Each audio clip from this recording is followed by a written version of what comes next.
Now, let's see the basic concepts. When you're doing, of course, when you're doing a training session, you won't explain to your athlete, now we're doing block practice and we're structuring and stuff like that.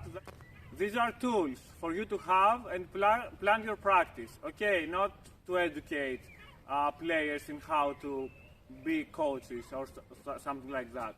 Okay, so to have an idea about analysis, about synthesis and structure, let's do a very basic example of these two. So I want to synthesize or compose two movements because I want to train the motor skills related to the forehand drive and the backhand drive.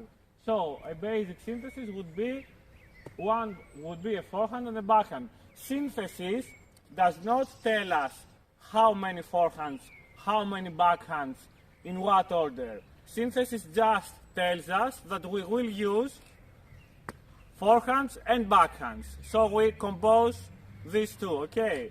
And we may then use any of these programs to make the sequence. But let's just stay on synthesis.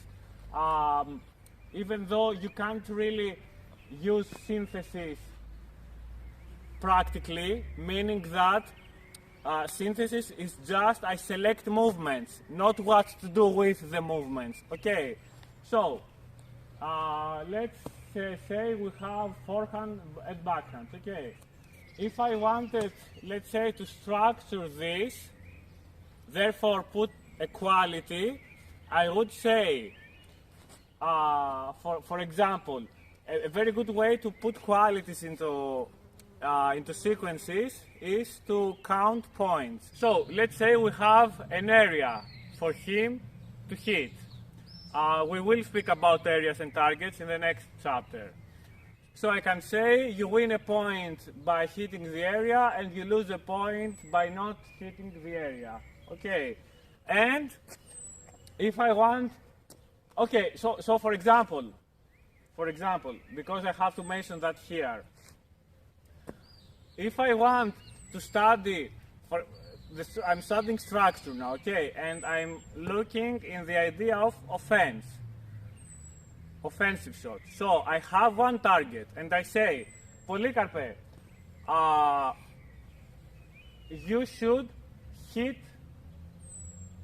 the target. So now he's not afraid of everything. He has only a positive goal in his mind, that is to hit the target. So this is, for example, and if I count points, this could be the drill structured for offensive playing. Okay, so to direct the ball somewhere. If I have an area and I say, Polycarpe, look, if you miss the area, you lose a point, or you lose 2 points. Then he has in his mind the idea of not to lose. So he studies how to be defensive. Being defensive, of course, that's a parenthesis, does not mean that I feel bad or I feel I'm losing. I can be defensive, that's why we study defense. I can be defensive and very effective. I could be defensive, feeling very aggressive, but having the form and the style of defense. Okay, so this is why we should study all this.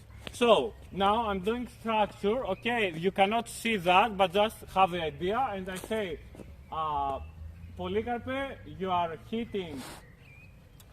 It's a very good example that you cannot really see that, okay? Because it's something you have to understand, not something you have to see. So if I say Polycarpe, hit one forehand on the target, okay? He does this. And I say, Polycarpe, try not to lose. Try to hit the area and not put the ball outside the area I have designated. One forehand drive. So, you can't see the difference, but that's the whole point. This works on a psychological level. You should be able to have tools then to give to your athlete, for him to identify his feelings, for you to check his feelings, to check tensions in the body, and so on and so forth. Okay, but let's now go to something that you can see, and this is practice schedules. A very, very important thing. When we hit the ball, we don't need to look at the target. We don't need to hit the ball and look at the target. Anyway, this is first of all an imagination, because at contact point that is very relevant to where the ball goes, we have no way of seeing the target. We don't hit balls like this. I'm seeing the target and I hit the ball. We see the ball and then see the target. So what we do is destroy our form by hitting something. The ball is left. It's either going to the target or not going to the target. I'm not a telepathic. I can't change it now. So I just can't destroy my form. So I could just ruin everything and do this, or I could just keep my form and do this. Okay, so don't look at the target, never. It's useless. We will talk about feedback when we talk about the targets in the later chapter, the next chapter. There are plenty forms of feedback relevant to us knowing where the ball went. We don't need to destroy our form by looking. Okay, so now, very simply, I will do some sequences. I will do 3 sequences of 4 strokes. The first sequence will be blocked. So, Polycarpe, we are practicing forehand drives, and you will hit 4 forehand drives. 1, 2, 3, 4. Okay, now serial training. Polycarpe, we are training forehand and backhand, and we are doing 2 forehands and 2 backhands. You already know that. Okay, so just do it. 1, 2, 1, 2. So, Polycarpe, now let's do random practice. Forehand or backhand, you don't know what. 1, 2, 3, 4. Okay, I have 2 notes to make. I'm doing random practice. Okay, but watch this and understand that it's very important, the understanding and the idea, not always the execution. Okay, so Polycarpe, you are hitting 4 balls, random practice. 1, 2, 3, 4.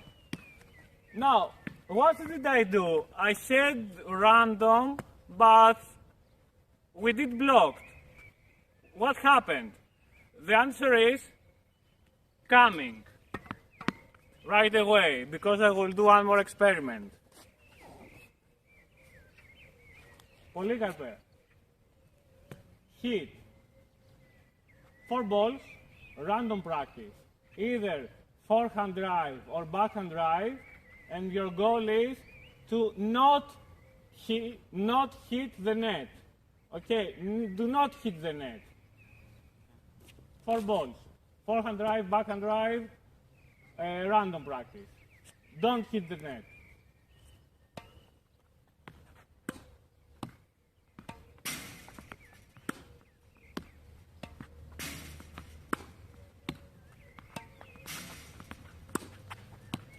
Okay, so what happened? I said I would do three different things, and I did the same thing. I did three different things. It appeared to be the same, but it was not the same, because the psychology of the athlete, the goal of the athlete, his preparedness were different, because it appeared from somewhere that was outside that he was doing blocked practice, but he didn't do blocked practice because he didn't know where the ball was going. So each time he hit a backhand, right afterwards he was ready for everything. He wasn't ready again for necessarily the same, to do the same thing. In the last instance, we also structured the practice because we had the quality, we had the criterion for doing or not doing something in relation to playing. Okay, so yes, what you do can be very obvious, but the most important changes should start inside, and maybe they're not even visible outside. Okay, or maybe you have so good connection with your athlete that you know when he does the same thing, when he feels safe or when he feels frightened. Okay, that's very different in reality. So when I see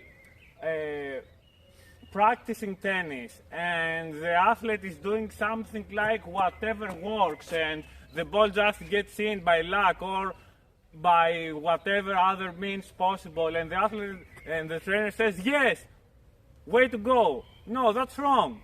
That's wrong. Our goal is not just to have the balls inside tennis. Distal tennis method or distal method would be useless. Okay, it's to see all these details and to build this type of system. Okay, so have an eye of detail and have your tools and have your way of differentiating between those very different concepts. Okay, that is the way to expertise.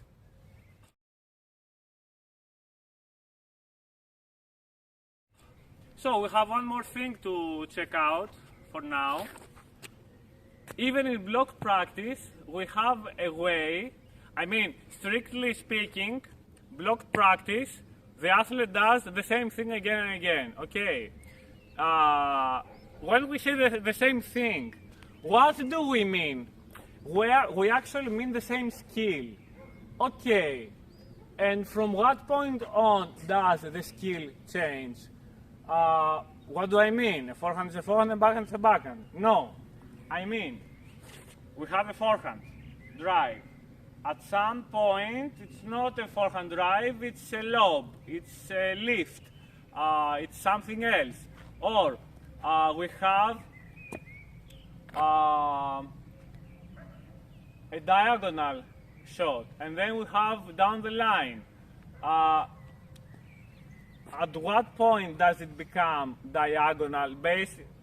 Reflecting on our form, not on the result. Okay. At what point is it one or the other? So, thinking of that, we could really do variations of the same skill and try to find, try to examine, try to search for, again, the transitional points where the skill, the form, becomes something else, and again find transitional points and work on them. So, for example, we have one skill. So, let's say block practice. We can define blocked practice as a practice where we don't do the same thing. That's impossible anyway. If we hit 1 billion balls, each ball will be at least slightly different. But we are interested in the form. So, yes, the sense of the form and the feeling of the form and the emotion coming from the form can be the same. So, we have forehand drive. That's one skill. So if we do forehand drives, that's considered blocked practice.